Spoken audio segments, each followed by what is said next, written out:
The beginning of the end, when America turned against itself. There are nights that change cities, and then there are nights that haunt empires.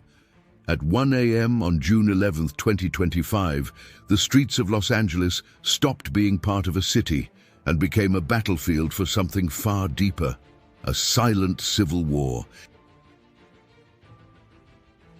It didn't start with gunfire, it started with a raid. ICE forces backed by 700 Marines and over 4,000 National Guardsmen descended into downtown LA with orders echoing across federal radios.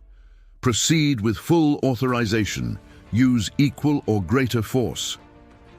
Neighborhoods awoke to armored vehicles rolling past homes. Doors were kicked open. Young men were dragged into vans. Mothers screamed from stairwells, flashes of light before dawn.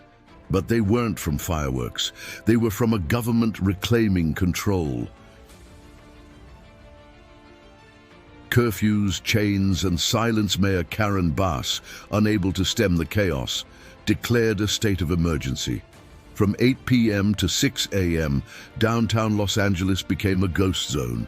No cars, no voices, no rights, only the sound of boots and the hum of drones overhead. One protester's last message before his phone was confiscated read, "This isn't enforcement, this is occupation." The sacred versus the state. By dawn, places of worship were barricaded. Universities closed their campuses indefinitely. Volunteers in church basements treated wounds no hospital could see, fear, humiliation, and the sharp sting of abandonment. This wasn't just a city under pressure. It was a nation cracking from the inside. The military doctrine no one spoke of. Behind every ICE raid was a soldier. Behind every protester was a drone. Washington, D.C. invoked the Insurrection Act without fanfare, and the military moved not just to restore order, but to redraw it.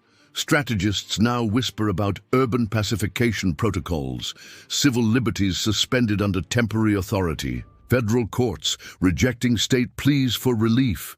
"This isn't about protests anymore," whispered a defense analyst. "It's about control." The fires are spreading. From downtown LA to the industrial edges of Oakland, from the shadows of Skid Row to the freeways of San Bernardino, the unrest pulses like a heartbeat that refuses to fade. In Chicago, Portland, and even Denver, there are signs of ignition. Minor protests, rising hashtags, anonymous calls for resistance. "All empires fall," someone tagged on a government checkpoint wall. "Some just need a little push." State versus state. The lines are being drawn. California's legal appeals were silenced by a federal judge. The governor issued a veiled threat. "If Washington continues to act unilaterally, then we will act independently." What was once the United States of America now feels more like the fragile states of emergency. Is this the tipping point? A military presence in American streets, federal override of state decisions, citizens branded as insurgents, dissent labeled terrorism. And all of this in the name of law and order? But history has a rule. Empires fall from within. Final words from the shadows. Los Angeles tonight is more than a city in chaos.